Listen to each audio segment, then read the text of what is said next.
ਅੱਜ ਪੰਜਾਬ ਦੇ ਵਿੱਚ ਨਿਗਾਹ ਮਾਰ ਕੇ ਦੇਖ ਲਓ, ਕਿਸੇ ਦੀ ਕ੍ਰੈਡੀਬਿਲਿਟੀ ਹੈ ਪੋਲੀਟੀਕਲ ਬੰਦੇ ਦੀ, ਪਾਰਟੀ ਦੀ? ਵਿਰੋਧ ਤਾਂ ਲੋਕ ਕਰ ਰਹੇ ਨੇ ਖੜ ਕੇ। ਜੇ ਗੁਰੂ ਗ੍ਰੰਥ ਸਾਹਿਬ ਦਾ ਮੋਰਚਾ ਲੱਗਦਾ ਤਾਂ ਆਪ ਮੁਹਾਰੇ ਲੋਕ ਲਾਉਂਦੇ ਨੇ। ਜੇ ਬੱਤੇਵਾੜਾ ਦਾ ਕੋਈ এনवायरमेंट ਦੀ ਗੱਲ ਆਉਂਦੀ ਤੇ ਉਹ ਆਪ ਮੁਹਾਰੇ ਲੋਕ ਉੱਥੇ ਉਸ ਨੂੰ ਬਚਾਉਂਦੇ ਨੇ। ਜੇ ਆ ਘੱਲ ਖੁਰਦ ਵਿੱਚ ਮੋਰਚਾ ਲੱਗਾ ਹੋਇਆ ਤਾਂ ਆਪ ਮੁਹਾਰੇ ਲੋਕ ਬੈਠੇ ਹੋਏ ਨੇ। ਕਦੀ ਸਰਵਾਈਵ ਨਾ ਖੇਤੀ ਕਰੇ, ਨਾ ਇੰਡਸਟਰੀ ਕਰੇ, ਨਾ ਪੰਜਾਬ ਪ੍ਰਫੁੱਲਤ ਹੋਵੇ। ਅੱਜ 3 ਲੱਖ ਕਰੋੜ ਦਾ ਕਰਜ਼ਾ, ਹੋਰ ਥੋੜੇ ਸਮੇਂ ਨੂੰ ਇਹ 5-4 ਲੱਖ ਕਰੋੜ ਵੱਧ ਜਾਣਾ ਵਾ। ਪਿਛਲੇ 25-30 ਸਾਲਾਂ ਤੋਂ ਲਗਾਤਾਰ ਸਾਡੇ ਦੇਸ਼ ਦੀ ਆਤਮਾ ਤੇ ਫੈਡਰਲਿਜ਼ਮ ਤੇ ਸਿੱਧੇ ਹਮਲੇ ਹੋ ਰਹੇ। ਟ੍ਰੇਡ ਖੁੱਲ੍ਹਣਾ ਚਾਹੀਦਾ, ਉਹਦੇ ਨਾਲ ਦੇਸ਼ ਦੀ ਤਰੱਕੀ ਹੋਏਗੀ। ਜੇ ਕੋਈ ਸਾਡੀ ਕੋਈ ਚੀਜ਼ ਜਾਣੀ ਇੱਥੋਂ ਲਾਹੌਰ ਜਾਣੀ ਹੈ ਤੇ ਉਹ ਵਾਇਆ ਕਰਾਚੀ ਕਿਉਂ ਜਾਵੇ? ਕਹਿੰਦੇ ਵੀ ਉੱਥੋਂ ਟੈਰਰਿਜ਼ਮ ਆਉਂਦਾ ਜਾਂ ਕੁਝ ਹੋਰ ਚੀਜ਼ ਆਉਂਦੀ ਹੈ, ਤੇ ਫਿਰ ਕਾਹਦੇ ਲਈ ਹੈ ਸਾਡੀ BSF? ਕਾਹਦੇ ਲਈ ਸਾਡੀਆਂ ਏਜੰਸੀਆਂ? ਸਤਿ ਸ਼੍ਰੀ ਅਕਾਲ ਜੀ, ਤੁਸੀਂ ਦੇਖ ਰਹੇ ਹੋ D5 ਚੈਨਲ ਪੰਜਾਬੀ। ਚੰਡੀਗੜ੍ਹ ਦੇ ਵਿੱਚ ਸਿੰਘ ਸਭਾ ਦੇ ਵਿੱਚ ਇੱਕ ਸੈਮੀਨਾਰ ਕਰਵਾਇਆ ਗਿਆ, ਪਿੰਡ ਬਚਾਓ ਪੰਜਾਬ ਬਚਾਓ। ਇਸ ਮੁੱਦੇ ਤੇ ਅੱਜ ਇੱਕ ਸੈਮੀਨਾਰ ਕਰਵਾਇਆ ਗਿਆ ਜਿਹਦੇ ਵਿੱਚ ਭਾਰਤ ਦੇ ਵਿੱਚ, ਦੇਸ਼ ਦੇ ਵਿੱਚ ਫੈਡਰਲਿਜ਼ਮ ਦੀ ਜਿਹੜੀ ਗੱਲ ਹੈਗੀ ਹੈ ਉਹਨੂੰ ਲੈ ਕੇ ਕੀ ਚੁਣੌਤੀਆਂ ਨੇ ਤੇ ਕੀ ਸੰਭਾਵਨਾਵਾਂ ਨੇ, ਪੋਸੀਬਿਲਿਟੀਜ਼ ਕੀ ਨੇ ਔਰ ਡਿਫਿਕਲਟੀਜ਼ ਕੀ ਨੇ, ਇਸ ਚੀਜ਼ ਤੇ ਅੱਜ ਵਿਚਾਰ ਚਰਚਾ ਹੋਈ ਹੈ। ਇਸ ਦੇ ਵਿੱਚ ਅੱਜ ਕਾਫੀ ਉੱਘੀਆਂ ਸ਼ਖਸੀਅਤਾਂ ਨੇ ਜਿਹੜਾ ਉਹ ਇੱਥੇ ਹਿੱਸਾ ਲਿਆ, ਭਾਗ ਲਿਆ। ਖਾਸ ਕਰਕੇ ਜਿਹੜੇ ਇਹਦੇ ਚੀਫ ਗੈਸਟ ਸੀਗੇ ਉਹ ਪੰਜਾਬ ਦੇ ਸਪੀਕਰ ਜਿਹੜੇ ਨੇ ਇਸ ਟਾਈਮ ਕੁਲਤਾਰ ਸਿੰਘ ਸੰਧਵਾ, ਉਹ ਇੱਥੇ ਚੀਫ ਗੈਸਟ ਦੇ ਤੌਰ ਤੇ ਅੱਜ ਇੱਥੇ ਆਏ ਸਨ। उसदे नाल ही धर्मवीर गांधी जिहड़े कि पहले आम आदमी पार्टी के सीगे MLA सीगे, उसदे कारकुन सीगे, आगू सीगे, वो भी इत्थे आए सीगे। उसदे बाद जे गल करिए हुण कांग्रेस दे विच चले गए ने, पहले आम आदमी पार्टी दे विच सीगे सुखपाल खैरा, वो भी अज इत्थे आए सी, उन्होंने भी अपनी गलबात रखी। तो उसदे बाद ही जे गलबात करिए तो होर भी कई उग्गियां शख्सियतां, बुद्धिजीवी और कई धार्मिक शख्सियतां ने भी, सिख चिंतकां ने भी इत्थे अपनी चिंता जिहड़ी है फैडरलिज्म नूं लैके अज इत्थे कीती है। जे गल कर लीए तो इस दे विच खास करके पंजाब बचाओ काफिला करके एक इन्हां ने छोटा जिहा एक बुकलेट भी कड्ढी है, जिन्होंने कह सकते हैं कि लैटर भी कढ़िया है। लैटर जिहड़ा है उहदे विच पंजाब अपना वारस जिहड़ा वो लभ रहा है, पंजाब अपना वारस लभदा। इस गल नूं लैके इन्हां ने गलबात कीती है, पिंड बचाओ ते पंजाब बचाओ। देखो बिल्कुल जिहड़े साडे देश दी जिहड़ी आत्मा है वो साडा फैडरल स्ट्रक्चर है, और फैडरलिज्म तो बिना तुसी देश का तसव्वुर नहीं कर सकते। और पिछले 25-30 सालों तो लगातार साडे देश की आत्मा ते फैडरलिज्म ते सीधे हमले हो रहे। सो इन्हां नूं बिल्कुल रोकना चाहिए, और देश नूं अगे हो के पंजाबी तो फिर भी हर लड़ाई दे विच अगे हुंदे, पंजाबी अगे लगन लई तैयार है, लेकिन देश नूं सारे भाषाई खित्तियां जिन्हां दे वखरेवें हैगे ने, वो ब्यूटी है साडे देश की, उन्हें सारिਆਂ ਨੂੰ ਆਪਦੀ आइडेंटिटी कायम रखनी चाहिए, और ਤਾਂ ही देश तकड़ा होएगा। और ये जो साडे कॉन्स्टिट्यूशनल ਜਿਹੜੇ निर्माता सी, ਜਿਹੜੀ कॉन्स्टिट्यूशन कमेटी सी, ਉਹਨਾਂ ਦੀ ਭਾਵਨਾ ਵੀ ਇਹੀ ਸੀ, क्योंकि एडे ਵੱਡੇ डाइवर्स देश ਨੂੰ ਇਕੱਠਾ ਰੱਖਣਾ, ਤਕੜਾ ਰੱਖਣਾ, ਉਹਦੇ 'ਚ ਫੈਡਰਲਿਜ਼ਮ ਉਹਦੇ ਲਈ ਜ਼ਰੂਰੀ ਹੈ। ਸੋ ਅੱਜ ਦੇ ਜਿਹੜੇ ਮਤਿਆਂ ਦੀ ਗੱਲ ਹੈ ਬਿਲਕੁਲ ਠੀਕ ਹੈ, ट्रेड होना चाहिए। ट्रेड कल्ला जे मतलब सारा एग्रीकल्चर कारपोरेट कोले आउंदा फिर ही खुलेगा ट्रेड। ट्रेड खुलना चाहिए, ਉਹਦੇ ਨਾਲ देश की तरक्की होएगी। जे कोई साडी कोई चीज़ जानी इत्थों लाहौर जानी है तो वो वाया कराची क्यों जावे जी? ठीक है जी। फिर साडियां जे कहंदे भी उत्थों टैररिज्म आउंदा या कुछ होर चीज़ आउंदी है, तो फिर काहदे ਲਈ है साडी BSF, काहदे ਲਈ साडियां एजेंसियां? सो उन्हां नूं ਆਪਾਂ थोड़ा सशक्त करना चाहिए। सो ਜਿਹੜੀਆਂ डायरैक्ट फ्लाइट्स है उन्हां दी गल भी मैं आपदे तौर ते भी ਚੱਕੀ है। मैं ਵੱਖ-ਵੱਖ ਜਿਹੜੇ केंद्र सरकार के मंत्री साहबान उन्हां नूं मिलदा रहा, तो मुख मंत्री साहब भी आपदे तौर पर लगे हुए हैं, और कोई मैनूं लगता है भी ये जल्दी हल भी हो जाएगा। जे मता पै जाए कोई माड़ी गल नहीं है। विधान सभा च लिआउण दी सोचोगे अजिहे मते? ये देखो स्पीकर का काम उन्होंने अलाउ करना, जे कोई माणयोग विधायक इस चीज़ की मंग करेगा तो मैं अलाउ करूँगा। ਅੱਜ ਪੰਜਾਬ ਦੇ ਵਿੱਚ ਨਿਗਾਹ ਮਾਰ ਕੇ ਦੇਖ ਲਓ, ਕਿਸੇ ਦੀ ਕ੍ਰੈਡੀਬਿਲਿਟੀ ਹੈ ਪੋਲੀਟੀਕਲ ਬੰਦੇ ਦੀ, ਪਾਰਟੀ ਦੀ? ਵਿਰੋਧ ਤਾਂ ਲੋਕ ਕਰ ਰਹੇ ਨੇ ਖੜ ਕੇ। ਜੇ ਗੁਰੂ ਗ੍ਰੰਥ ਸਾਹਿਬ ਦਾ ਮੋਰਚਾ ਲੱਗਦਾ ਤਾਂ ਆਪ ਮੁਹਾਰੇ ਲੋਕ ਲਾਉਂਦੇ ਨੇ। ਜੇ ਬੱਤੇਵਾੜਾ ਦਾ ਕੋਈ এনवायरमेंट ਦੀ ਗੱਲ ਆਉਂਦੀ ਤੇ ਉਹ ਆਪ ਮੁਹਾਰੇ ਲੋਕ ਉੱਥੇ ਉਸ ਨੂੰ ਬਚਾਉਂਦੇ ਨੇ। ਜੇ ਆ ਘੱਲ ਖੁਰਦ ਵਿੱਚ ਮੋਰਚਾ ਲੱਗਾ ਹੋਇਆ ਤਾਂ ਆਪ ਮੁਹਾਰੇ ਲੋਕ ਬੈਠੇ ਹੋਏ ਨੇ। ਜੇ ਬੰਦੀ ਸਿੰਘਾਂ ਦੀ ਗੱਲ ਹੁੰਦੀ ਤਾਂ ਆਪ ਮੁਹਾਰੇ ਲੋਕ। Where is the political leadership? ਕਿੱਥੇ ਨੇ ਉਹ? ਕਿਉਂਕਿ ਉਹਨਾਂ ਦੀ ਕ੍ਰੈਡੀਬਿਲਿਟੀ ਕੋਈ ਨਹੀਂ ਗਈ, ਔਰ ਉਹਨਾਂ ਨੂੰ ਆਪਣੇ ਜਦੋਂ ਅੰਦਰ ਝਾਤ ਮਾਰਦੇ ਉਹਨਾਂ ਨੂੰ ਪਤਾ ਕਿ ਅਸੀਂ ਵੱਡੇ ਚੋਰ ਆ, ਉਹਨਾਂ ਨੂੰ ਆਪਣੇ ਕੌਨਫੀਡੈਂਸ ਹੈ ਨਹੀਂਗਾ। ਉਹ ਬਾਹਰ ਜਾ ਕੇ ਤਾਂ ਲੋਕਾਂ ਨੂੰ ਤਾਂ ਕਨਵਿੰਸ ਕਰਨਗੇ ਜੇ ਪਹਿਲਾਂ ਆਪਣੇ ਆਪ ਨੂੰ ਕਨਵਿੰਸ ਕਰਨਗੇ। ਤਾਂ they have no self confidence at all, ਜਿਹਦੇ ਕਰਕੇ ਇਹ ਸਾਰਾ ਕਾਂਡ ਹੋਇਆ ਵਾ। ਇਹਦੇ ਲਈ ਬਹੁਤ ਵੱਡੀ ਲੜਾਈ ਲੜਨੀ ਪੈਣੀ ਆ ਅਗਰ ਇਸ ਮੁੱਦੇ ਨੂੰ ਸਹੀ ਮਾਇਨੇ 'ਚ ਕਿਸੇ ਨੇ ਅੱਗੇ ਚੱਕਣਾ।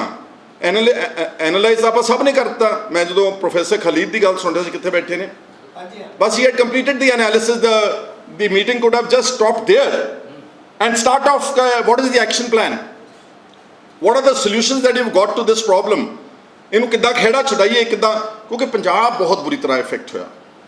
ਕਿਉਂਕਿ ਸਮਾਂ ਇਜਾਜ਼ਤ ਨਹੀਂ ਦਿੰਦਾ। ਮੈਂ ਦੋ ਗੱਲਾਂ ਜਿਹੜੀਆਂ ਮੈਂ ਪੰਜਾਬ ਇਹ ਤੋਂ ਥੋੜ੍ਹਾ ਜਿਹਾ ਹਟ ਕੇ ਲੇਕਿਨ ਕਨੈਕਟਡ ਇਹਦੇ ਨਾਲ ਹੀ ਨੇ। ਇੱਕ ਤਾਂ ਡਾਕਟਰ ਗਾਂਧੀ ਬੈਠੇ ਨੇ, ਵੋਟਰੀ ਨੇ, ਔਰ ਬਹੁਤ ਸਾਰੇ ਅੱਛੇ ਲੋਕ ਇੱਥੋਂ ਸਾਰੇ ਵੋਟਰੀ ਨੇ। ਆਪਾਂ ਸਰਵਾਈਵ ਹੀ ਨਹੀਂ ਕਰ ਸਕਦੇ ਕਦੀ, ਸਰਵਾਈਵ ਨਾ ਖੇਤੀ ਕਰੇ, ਨਾ ਇੰਡਸਟਰੀ ਕਰੇ, ਨਾ ਪੰਜਾਬ ਪ੍ਰਫੁੱਲਤ ਹੋਵੇ। ਅੱਜ 3 ਲੱਖ ਕਰੋੜ ਦਾ ਕਰਜ਼ਾ, ਹੋਰ ਥੋੜ੍ਹੇ ਸਮੇਂ ਨੂੰ ਇਹ 5-4 ਲੱਖ ਕਰੋੜ ਵੱਧ ਜਾਣਾ ਵਾ।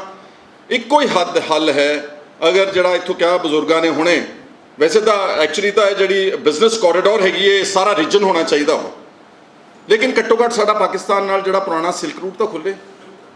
ਜਿਹੜਾ ਸਾਡਾ ਸਮਾਨ ਖੇਤੀ ਦਾ ਉਹ ਘੱਟੋ ਘੱਟ ਦੇਖੋ ਕਿੰਨੀ ਵੱਡੀ ਮਾਰਕੀਟ ਆ। Beyond we are not talking about Pakistan is hardly a market. Beyond Pakistan ਦੇਖੋ ਕਿੰਨਾ ਵੱਡਾ ਏਰੀਆ ਜਾਂ ਸਾਰਾ ਸੈਂਟਰਲ ਏਸ਼ੀਆ। ਫੈਡਰਲਿਜ਼ਮ ਦੀ ਗੱਲ ਕਰਨੀ ਹੈ ਤਾਂ ਸਾਨੂੰ ਲਾਜ਼ਮੀ ਤੌਰ 'ਤੇ ਜਿਹੜਾ 20ਵੀਂ ਸਦੀ ਦਾ ਖੇਤਰੀਵਾਦ ਸੀਗਾ, ਉਸ ਦੇ ਜੋ ਉਹਦੀਆਂ ਕਮੀਆਂ ਸੀਗੀਆਂ, ਜੋ ਕਾਰਨ ਸੀਗੇ, ਉਹਨਾਂ ਦੇ ਬਾਰੇ ਸੋਚ ਕੇ ਵਿਚਾਰ ਕੇ ਦੂਰ ਕਰਕੇ ਫਿਰ ਆਪਾਂ ਇੱਕ ਖੇਤਰੀਵਾਦ ਦੀ ਗੱਲ ਕਰ ਸਕਦੇ। 21ਵੀਂ ਸਦੀ ਖੇਤਰੀਵਾਦ ਅਸੀਂ ਇੱਕ ਟਰਮ ਕੱਢੀ ਸੀਗੀ, ਨਵ ਖੇਤਰੀਵਾਦ, ਨਿਊ ਰੀਜਨਲਿਜ਼ਮ। ਅਸੀਂ ਉਹਦੀ ਪੂਰੀ ਸਟੱਡੀ ਕੀਤੀ ਹੈ ਕਿ ਉਸ ਨਵ ਖੇਤਰੀਵਾਦ ਕੀ ਐਲੀਮੈਂਟ ਚਾਹੀਦੇ ਹੈਗੇ। ਨੰਬਰ 1 ਫੈਡਰਲ ਇੰਡੀਆ, ਕਿ ਭਾਰਤ ਸੰਘੀ ਢਾਂਚਾ ਹੋਵੇ, ਸਹੀ ਮਾਨੇ ਸੰਘੀ ਭਾਰਤ ਹੋਵੇ। ਦੂਜਾ democratic society,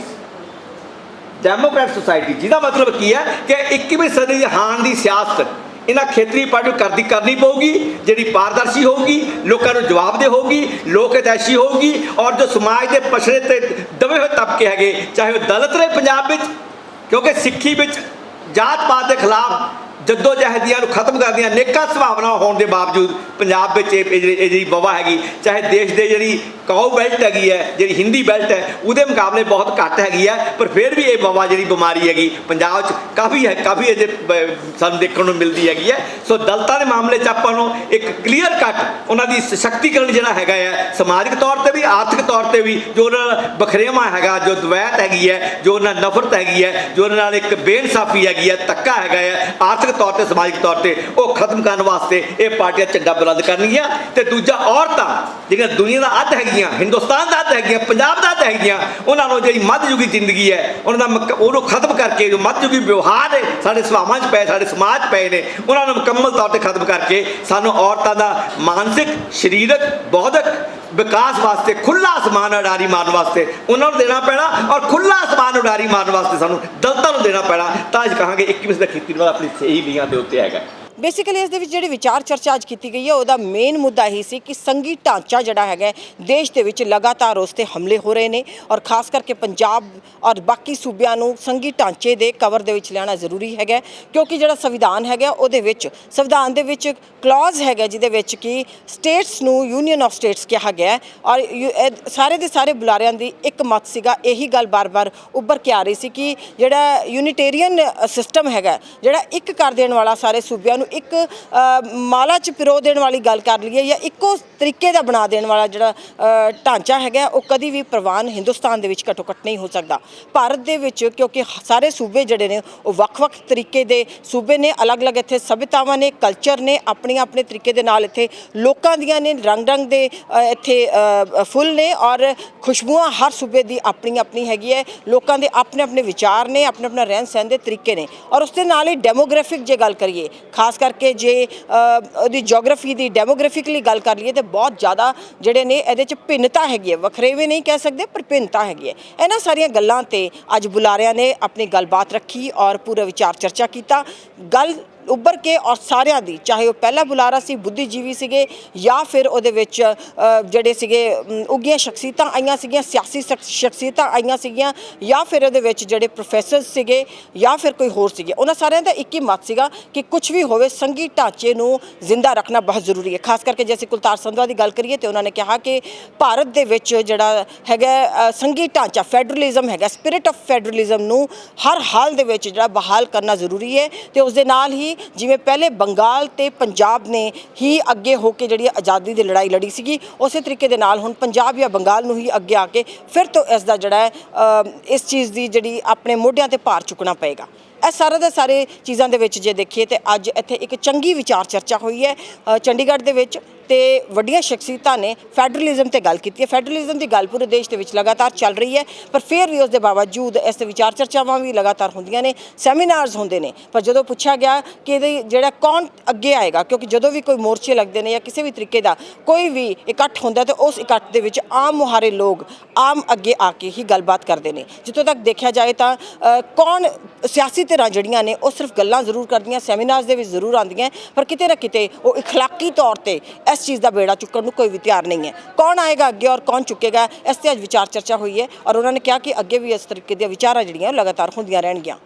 camera person Sarabjit ਦੇ ਨਾਲ ਬਿੰਦੂ ਸਿੰਘ, ਚੰਡੀਗੜ੍ਹ। ਤੁਸੀਂ ਦੇਖਦੇ ਰਹੋ D5 ਚੈਨਲ ਪੰਜਾਬੀ। ਨਿਡਰ ਹਾਂ, ਨਿਰਪੱਖ ਰਹਾਂਗੇ, ਆਜ਼ਾਦ ਹਾਂ, ਸੱਚ ਕਹਾਂਗੇ। ਗੱਲ ਕਰਾਂਗੇ ਸਿਆਸੀ ਹਵਾ ਦੀ, ਹੋਣਗੇ ਹੁਕਮਰਾਨਾਂ ਨੂੰ ਸਿੱਧੇ ਸਵਾਲ। ਸਭ ਤੋਂ ਪਹਿਲਾਂ ਪਹੁੰਚਾਵਾਂਗੇ ਤੁਹਾਡੇ ਤੱਕ ਸਿਰਫ ਸੱਚੀ ਖਬਰ। ਦੱਸਾਂਗੇ ਕੌਣ ਕਰ ਰਿਹਾ ਹੈ ਤੁਹਾਡੇ ਤੇ ਸਬਰ। ਵਿਦੇਸ਼ਾਂ 'ਚ ਬੈਠੇ ਪੰਜਾਬੀਆਂ ਦੇ ਹੱਕ ਦੀ ਕਰਾਂਗੇ ਗੱਲ। ਕੈਨੇਡਾ ਦੀ ਹਰ ਸਿਆਸੀ ਖਬਰ ਲੈ ਕੇ ਆਵਾਂਗੇ ਤੁਹਾਡੇ ਵੱਲ।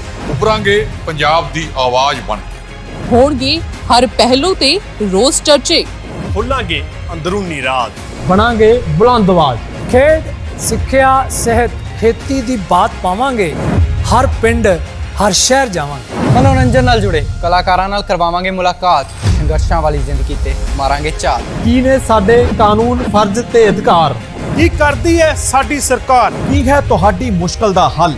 D5 ਚੈਨਲ ਪੰਜਾਬੀ ਦੀ ਕਚਹਿਰੀ 'ਚ ਹੋਵੇਗੀ सिर्फ लोकां दी गल। धर्म, धरोहर, सेहत और संस्कृति की होगी बात। अब D5 चैनल हिंदी भी होगा सर। D5 चैनल पंजाबी, अपनी धरती अपने लोक। सत श्री अकाल जी, मैं हाँ कुलराज रंधावा ते तुसी देख रहे हो D5 चैनल पंजाबी, जो लॉन्च हो चुका है हुण कैनेडा विच।